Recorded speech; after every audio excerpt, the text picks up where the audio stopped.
It's Jay Mascis from Dinosaur Jr. Nice. You know, when I was little and just burnt out on guitar because all I was hearing was finger tapping, delay. Right. In my opinion, really awful guitar players who just soloed and couldn't play any rhythms, couldn't write any songs. It was a depressing time for me. And, you know, I was young, you know, it's not like I was, you know, super old, but it affected me. And as soon as I heard Jay Mascis play, I was back with the guitar. So for me, with Jay Mascis at Dinosaur Jr.,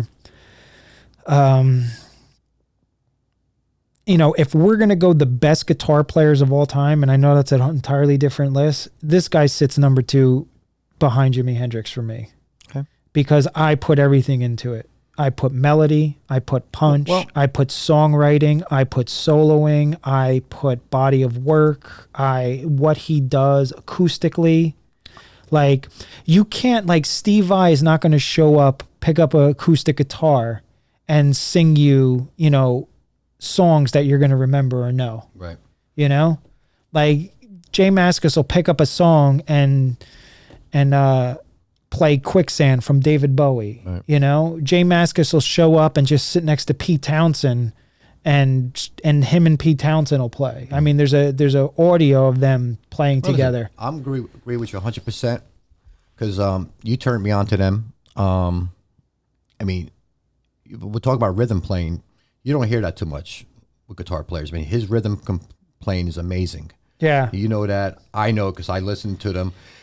His lead work, amazing. He's like, he attacks the guitar. Not too many people attack the guitar. I mean, when he hits a note, he don't care. It explodes. Yeah, and he doesn't. He can play sloppy. He can play a little technical. He got everything in between. I mean, it's just like, it's a mash of like, oh, look at that run. And then he starts playing like a little sloppy. He's like, but still sounds great. And just, I mean, people, it took me a long time to get past this vocals. Vocal part. But music-wise, amazing guitar player. Amazing guitar player. I mean, he's a guy, like, he can write songs. I mean, he can, you know, his rhythm playing, that's where it really stands out to me, is his rhythm playing. He's got, you know, he uses stuff that people don't really use in their songs. And you don't notice it. No, you don't. You don't, if you're like and just sitting and he hits there. everything, too. When he plays, I mean, those open chords he does, he has like 4 or 5 different variations of those chords, you know, and it just works so well in his songs, you know. So, listen, 100% great guitar player. He also counter rhythms himself in songs. Right. Like, he'll play like 2 parts and play rhythm off a lead lick that he's doing and kind of cut the guitar in half. And he's got that style, too. It's like, is he hard rock? He does those metal riffs. He does those, you know. He's like all over the place with his songwriting, so it's good stuff. It's got an edge to it. It's got, for me, you know, it's got a little bit of the punk rock in it that I need in my music. He just changed the way I saw guitar, because I was looking at the guitar and I was like seeing like these guys doing these solos and these finger tapping, basically trying to be Eddie Van Halen and just posing with the instrument. You know, I felt it. Like I just felt it was like Poserville. Right. I agree. And when I saw him, I'm like, that's it. He doesn't care. You know, he's there for the song, he's there for the show, and he's there for the band. He's not up there for himself. Wait, exactly. You're talking to those 80s players. Take a guy like George Lynch, right? Wicked soloist. Amazing. I agree. But his rhythm playing, dun dun dun dun dun dun dun dun dun dun dun dun dun dun. They get that shoulder going, like that's going to enhance it. Dun, dun, it's dun, amateur time. There is nothing to his rhythm playing. It's just basic chords. He's not a good guitar player. It's probably all these guys in like the 70s and 80s that sat in their room and just wanted to solo just hit notes and had all day. No idea how to write a song. Well, he listens to the doc and stuff. I mean, it's bad, his rhythm playing. But of course, when he comes in with the solo, it's like, holy shit. I mean, at the time, you know what I'm saying?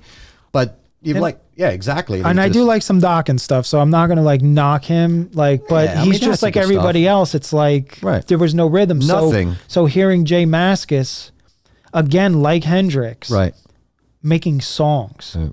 And when you're a great guitar player who fronts a band and makes songs, who else is there? Give me a great guitar player who could solo his or her ass off Right. and write great songs and front a 3-piece. I know, and people should check him out if they don't know who he is. I mean, just go check out anything from Dinosaur Jr. and And Jay Mascis in the Fog too. The solo stuff is just you know all that stuff. I don't. no, but answer my question. Yes. Give me a guitar player who fronts their band, Right. can solo their ass off, There's one guy. write great songs, One guy. and front a 3-piece band. One guy. Who? Jimi Hendrix. Yeah. So that's why I say, for me, that's why I put Jay Mascis second, Okay. because it's everything. Right.